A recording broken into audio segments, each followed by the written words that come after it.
देखिए एक टॉपिक है कि भई कितने हमारा जो बायोकेमिस्ट्री में ग्लाइकोलिसिस है और क्रेब्स साइकिल है ना? तो इनमें कितने क्या एटीपी प्रोड्यूस होते हैं, इसके ऊपर क्वेश्चन बनता है, थोड़ा-सा कन्फ्यूज़न रहता है बच्चों को, है ना? तो एक बारी देखो मैं थोड़ा-सा आपको क्लियर करूँगी क्योंकि इसमें ना एम्स का जो कॉमन रिक्रूटमेंट एग्ज़ामिनेशन हमारा फरवरी वाला जो हुआ था ना, उसमें एक क्वेश्चन था कि भई जैसे कि क्रेब साइकिल के ऊपर था कि कितने एटीपी बनते हैं क्रेब साइकिल में। इस तरीके से एग्जैक्ट क्वेश्चन तो अच्छे से पता नहीं क्योंकि आपको पता है सभी बच्चों ने मेमोरी बेस्ड ही क्वेश्चन बताए थे, है ना? पेपर तो रिलीज़ हुआ नहीं था। तो इस तरीके से था क्रेब साइकिल में कितने एटीपी बनते हैं, है ना? तो एक बारी देखिए ये मैं आपको समझाऊँगी। देखो एक बारी हम इसको एक बारी देख लेते हैं, ओके? ए 1 मिनट। हाँ, देखो बच्चों इसमें क्या होता है, देखो अभी जैसे ये क्वेश्चन है, number of ATP produce when a molecule of acetyl coenzyme is oxidised through citric acid cycle, है ना? तो वही क्रेब साइकिल में एक एसिटाइल कोएंजाइम में से कितने एटीपी प्रोड्यूस होते हैं। तो देखो पहले सबसे पहले आप जो हमारा ग्लाइकोलिसिस होता है ना?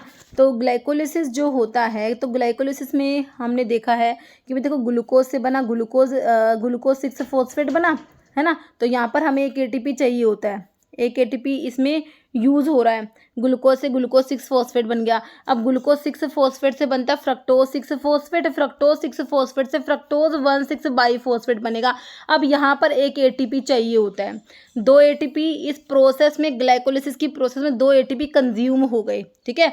अब फ्रक्टोज 1,6 बाईफॉस्फेट से बनता है हमारा जो डीएचएपी बनता है, डाइहाइड्रोक्सी एसीटोन फॉस्फेट, और आपका ग्लिसरॉल्डिहाइड 3 फॉस्फेट बनता है। ये दोनों आपस में इंटर कन्वर्टिबल होते हैं। डीएचएपी आपका ग्लिसरॉल्डिहाइड 3 फॉस्फेट में कन्वर्ट हो जाता है। तो मतलब कि एक तरीके से 2 ग्लिसरॉल्डिहाइड 3 फॉस्फेट हो गए हमारे, तो आगे की साइकिल 2 बार चलेगी, है ना? अब अभी तो हमने 2 एटीपी यूज़ करे हैं। अब जो ग्लिसरॉल्डिहाइड 3 फॉस्फेट होता है बच्चों, उससे क्या बनता है 1,3 बाईफॉस्फोग्लिसरेट बनता है।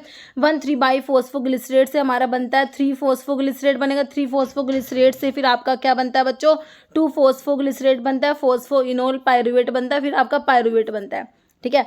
अब जब ग्लिसरॉल्डिहाइड 3 फॉस्फेट था वो कन्वर्ट हुआ 1,3 बाईफॉस्फोग्लिसरेट में, तो यहाँ पर ना एक एनएडीपीएच बनेगा, एनएडीएच, है ना? तो अब तुम्हारे जो ग्लाइकोलिसिस की प्रोसेस है, इसमें एक एनएडीएच बन रहा है। अब मैंने आपको बताया था भाई ग्लिसरॉल्डिहाइड 3 फॉस्फेट, अब आगे की साइकिल 2 बार चलेगी तो 2 एनएडीएच बन गए। अब है ना, हम एक बात याद रखना, एक एनएडीएच से 3 एटीपी बनते हैं। इलेक्ट्रॉन ट्रांसपोर्ट चेन होता है, उसमें एनएडीएच और हमारे एफएडीएच2 और बनता है, वो जाके इलेक्ट्रॉन ट्रांसपोर्ट चेन में एटीपी की फॉर्मेशन होती है। तो अभी की नई बुक्स में आप पढ़ोगे तो एक एनएडीएच से 2.5 एटीपी पढ़ोगे और एक एफएडीएच2 से आप 1.5 एटीपी पढ़ते हो, है ना? बाकी जो है पहले की किताबों में ये लिखा होगा आपको, ये 3 और 2 मिलेगा। एक एनएडीएच से 3 एटीपी और एक एफएडीएच से 2 एटीपी, है ना? ठीक है? तो हमें अपना पेपर में देखना है हमारा क्वेश्चन किस हिसाब से पूछ रखा है और ऑप्शंस किस हिसाब से है, उसके अकॉर्डिंग हमें अपना आंसर फाइंड आउट करना होता है ना? तो आपका इसमें एक एनएडीएच बन गया। अब ग्लिसरॉल्डिहाइड 3 फॉस्फेट से 1,3 बाईफॉस्फोग्लिसरेट बन गया। 1,3 बाईफॉस्फोग्लिसरेट जो था उससे आपका 3 फॉस्फोग्लिसरेट जब बना, यहाँ पर बच्चों एक एटीपी की फॉर्मेशन हो गई, एटीपी बन गया। अब एक एटीपी यहाँ पर बना और एक एटीपी और बनेगा 3 फॉस्फोग्लिसरेट से बच्चों 2 फॉस्फोग्लिसरेट बनेगा। फिर फॉस्फोइनोल पायरुवेट से जब पायरुवेट बनता है बच्चों, एक एटीपी यहाँ पर बनता है। अब 2 एटीपी बन गया। अब मैंने आपको बताया ये साइकिल 2 बार चलेगी, तो मतलब कि 4 एटीपी ये बन गए, है ना? तो साइकिल में 2 तो कंज्यूम हुए थे, 4 एटीपी ये बन गए। और एक तुम्हारा जो एनएडीएच क्या बताया, एक एनएडीएच 3 एटीपी बनाएगा, तो 2 एनएडीएच बनेंगे, वो 6 एटीपी बना देंगे, है ना? क्योंकि हम कैलकुलेशन कर रहे हैं एक एनएडीएच से 3 एटीपी के लगा के चल रहे हैं, ओके? तो अब देखो वैसे तो देखोगे तुम्हारे 10 एटीपी बन गए इसमें ग्लाइकोलिसिस में, लेकिन 2 एटीपी हमारे खर्च भी तो हो गए। स्टार्टिंग में जब हमने ग्लूकोज से ग्लूकोज 6 फॉस्फेट बनाया, फ्रक्टोज 6 फॉस्फेट से फ्रक्टोज 1,6 बाईफॉस्फेट बनाया, तो हमने 2 एटीपी यूज कर लिए। तो नेट गेन अगर हमसे पूछेंगे तो हम कहेंगे इसमें ग्लाइकोलिसिस की बात कर रही हूँ, यहाँ पर 8 एटीपी ठीक है प्रोड्यूस होते हैं। वैसे 10 बनते हैं लेकिन 2 हमने यूज़ कर लिए, तो इसलिए नेट गेन पूछेंगे तो 8 एटीपी करोगे। तो इसलिए कह रही हूँ इसमें देखा जाएगा क्वेश्चन किस हिसाब से हमसे बना हो, उसके अकॉर्डिंग हमें आंसर करना पड़ेगा। तो ये मेरे हिसाब से ग्लाइकोलिसिस का आपको समझ आ गया।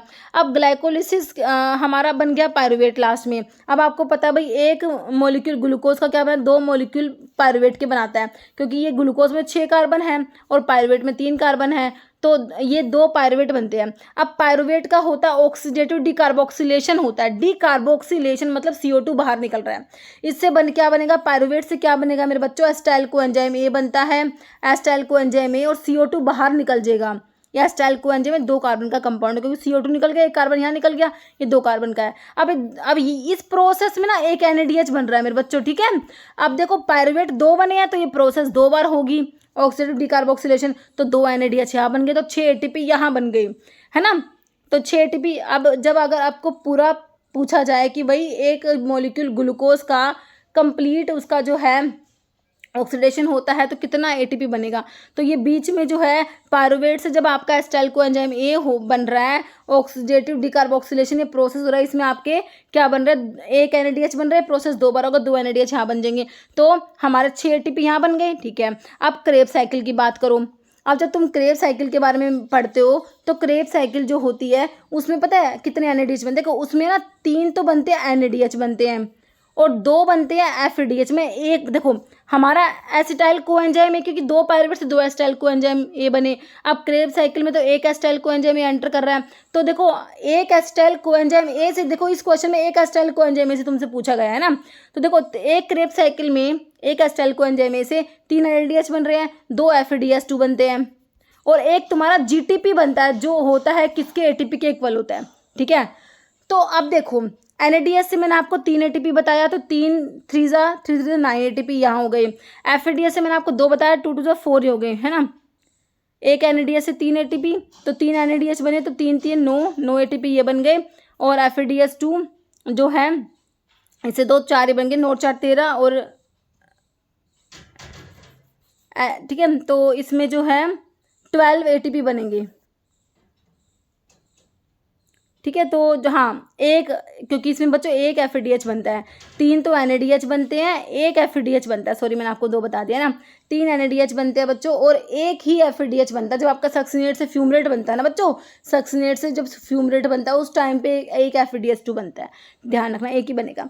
तो ठीक है, 9 तो आपके NADH मतलब कि 3 NADH से आपके ATP कितने बनेंगे, 9, 1 FADH से 2 बनेंगे, है ना। तो 9 2 11 और आपका एक GTP ATP के इक्वल है 12 ATP। तो ये तो हो गई भाई एक एसिटाइल कोएंजाइम ए की। अब हमारे पास तो 2 एसिटाइल कोएंजाइम ए है, तो इसको डबल कर दो, 24 हो जाएंगे। अब क्वेश्चन पूछेगा भाई टोटल क्रेब साइकिल से कितने ATP बन रहे हैं, तो आप 24 कह दोगे। अब देखो ठीक है, समझ आ गया मेरे हिसाब से। ये हमारे 12 ATP कहाँ से है, मेरे हिसाब से मैं आपको समझा पाई हूँ। तो क्रेब साइकिल जब हम देखते हैं तो उसमें हमारे 3 तो NADH बन रहे हैं बच्चों, 1 FADH2 बनता है और 1 GTP बनता है, ठीक है। तो अब देखो जैसे क्वेश्चन है ठीक है, तो अभी देखो जैसे यहाँ पर क्रेब साइकिल से भाई 1 एसिटाइल कोएंजाइम में से 12, तो 2 एसिटाइल कोएंजाइम में से 24 ATP यहाँ बन गए, और बीच में एसिटाइल कोएंजाइम में जब बना था पायरुवेट से ऑक्सीडेटिव डिकार्बोक्सिलेशन के दौरान, तो अगर आप टोटल देखोगे 6 आपके ATP वहाँ आ जाएंगे, क्योंकि एक NADH2 से 3 ATP और दूसरे NADH से 3 ATP, तो 6 ATP यहाँ पर। और हमने ग्लाइकोलिसिस में नेट गेन करा था 8 ATP का। तो अगर हमसे पूछे ना भाई टोटल कितने ATP बनेंगे हमारे एक मॉलिक्यूल ग्लूकोज का जब ऑक्सीडाइज होएगा, तो इसमें टोटल देखो आपके ये 38 हो जाएंगे, है ना। बाकी जो अगर आप उस तरीके से कैलकुलेशन करोगे, जैसे कि मैंने तुम्हें बताया कि अभी जो है तुम्हारा NADH जो इक्वल होता है 2.5 ATP के और FADH इक्वल होता है 1.5 के, तो ये आपका वैल्यूज़ 38 नहीं निकलेगा, 30 समथिंग अलग निकल के आएगा, वो आप कैलकुलेट कर लेना। मैंने आपको समझा दिया किस तरीके से है, ओके। तो अब देखो क्वेश्चन, जैसे ये क्वेश्चन बना हुआ था, number of ATP produce one एक की बात हो रही है, एक मॉलिक्यूलर स्टाइल कोएंजाइम ए का ऑक्सीडाइज होगा through citric acid cycle Krebs cycle के थ्रू। एक मॉलिक्यूल की मेरे बच्चों बात हो रही है, तो मैंने तुमको क्या बताया भाई, एक मॉलिक्यूलर स्टाइल कोएंजाइम ए का एंटर करा क्रेब साइकिल में, 3 तो भाई हमारे NADH बन गए, इसमें हमारा 1 FADH बन गया इसमें, और एक हमारा FADH2 और एक हमारा बन गया GTP जो ATP के इक्वल है। अब ये 3 NADH का मतलब हो गया 9 ATP हो गए भाई, एक FADH का मतलब 2 ATP हो गए, एक GTP का मतलब 1 ATP, तो 9 10 11 12 टोटल 12 ATP बन गए, है ना। तो अब इस क्वेश्चन का आंसर क्या करोगे तुम, इसका क्वेश्चन का आंसर तुम करोगे 12 ATP, है ना, क्योंकि एक एस्टाइल इसमें साफ लिखा हुआ है एक एस्टाइल कोएंजाइम की बात हो रही है ना। और वैसे भाई हमारे क्रेब साइकिल से अगर टोटल पूछे तो हमारे जो है कितने 24 हो जाएंगे, क्योंकि एस्टाइल कोएंजाइम में 2 बनते हैं, ओके।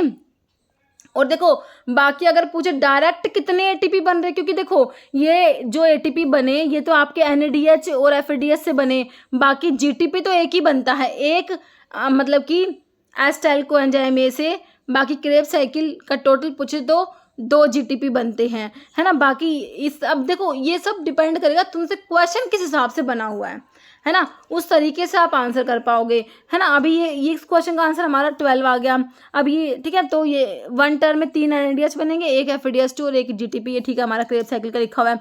अब देखो जैसे एक question, net gain of ATP in glycolysis dash ATP, तो ग्लाइकोलिसिस में कितना नेट गेन होता है एटीपी का, तो मैंने तुमको बताया भाई 2 एटीपी तो तुमने यूज कर लिए, ग्लूकोज से तुमने ग्लूकोज 6 फॉस्फेट बनाया, जब ले लिया एक एटीपी तुमने खर्च करा, एक तुमने फ्रक्टोज जो 6 फॉस्फेट था उससे बनाया फ्रक्टोज 1,6 बाईफॉस्फेट, एक एटीपी जब यूज कर लिया हमने, 2 एटीपी तो हमने यूज कर लिए, है ना। और इस प्रोसेस में हमारे बने क्या है ग्लाइकोलिसिस में, इसमें एनएडीएच बन गए 2, अब एनएडीएच से हमें 6 एटीपी, 1 से 3 और 2 से 6 एटीपी मिल गए, और 2 एटीपी इसमें और बने हैं, है ना। कब बने हैं 2 एटीपी, देखते हो हमने 1,3 बाईफॉस्फोग्लिसरेट जो था उससे आपने 3 फॉस्फोग्लिसरेट बनाया जब एक एटीपी बना, और एक लास्ट वाला प्रोसेस है फॉस्फोनोल पायरुवेट से पायरुवेट बनेगा जब एक एटीपी बनेगा, और ये लास्ट वाले जो प्रोसेस ग्लिसरेट 3 फॉस्फेट के बाद वाले प्रोसेस 2 बार होते हैं स्टेप्स, ये मैं आपको बता चुकी, ठीक है। तो इस तरीके से 4 एटीपी ये बन जाएंगे आपके, और एक एनएडीएस से आपके 3 एटीपी और 2 एनएडीएस से 6 एटीपी, तो 10। तो वैसे तो टोटल तो मतलब कि 10 एटीपी बन गए, लेकिन अब इसमें नेट गेन पूछा है तो 2 तुमने खर्च कर दिए, उनको माइनस करके तुम 8 एटीपी आंसर निकाल दोगे, है ना। नेट गेन आप निकालोगे 8 एटीपी का, ठीक है। तो मेरे हिसाब से जो है ये सही है, आपका समझ आ गया आपको। देखिए आपका जो ये इसमें भी देख लीजिए, तो ग्लूकोज जो आपका ग्लाइकोलिसिस में जो मैं आपको बता रही हूँ, ग्लूकोज से ग्लूकोज 6 फॉस्फेट बना, एक एटीपी हमने जब यूज़ करा, फिर ग्लूकोज 6 फॉस्फेट से आपका फ्रक्टोज 6 फॉस्फेट बनता है, फ्रक्टोज 6 फॉस्फेट से फ्रक्टोज 1,6 बाईफॉस्फेट बनेगा, एक एटीपी तुम जब यूज़ कर लोगे, 2 एटीपी हमने इसमें खर्च कर दिए। अब देखो फ्रक्टोज 1,6 बाईफॉस्फेट से आपका एल्डोलेज एंजाइम काम करेगा, डीएचएपी और ग्लिसरॉल्डेट 3 फॉस्फेट बनेगा, डीएचएपी मतलब डाइहाइड्रोक्सास्टोन फॉस्फेट, है ना। अब ये दोनों बन गए, अब डीएचएपी जाके जो है ग्लिसरॉल्डेट 3 फॉस्फेट में ही कन्वर्ट हो जाएगा, तो मतलब कि आपके पास 2 ग्लिसरॉल्डेट 3 फॉस्फेट हो गया। अब आगे के स्टेप 2 बार होंगे, है ना। ग्लिसरॉल्डेट 3 फॉस्फेट से बनता है 1,3 बाईफॉस्फोग्लिसरेट, यहाँ पर एक एनएडीएच बन गया। अब ये मैंने बताया 2 बार होंगे स्टेप से 2 एनएडीएच बन गए आपके, है ना। अब 1,3 बाईफॉस्फोग्लिसरेट से 3 फॉस्फोग्लिसरेट, एक एटीपी यहाँ बन गया, 3 फॉस्फोग्लिसरेट से 2 फॉस्फोग्लिसरेट, फिर फॉस्फोनोल पायरुवेट से पायरुवेट जब बनेगा एक एटीपी यहाँ पर बन जाएगा, ठीक है। तो अब 2 एनएडीएच हो गए और 2 एटीपी, मतलब कि 2 बार स्टेप होने 4 एटीपी ये, तो ये इस तरीके से लास्ट में इसमें जो है 10 एटीपी बन जाएंगे, लेकिन 2 हमने यूज़ कर लिए, तो हम कह देंगे नेट गेन हमारे 8 एटीपी का हुआ।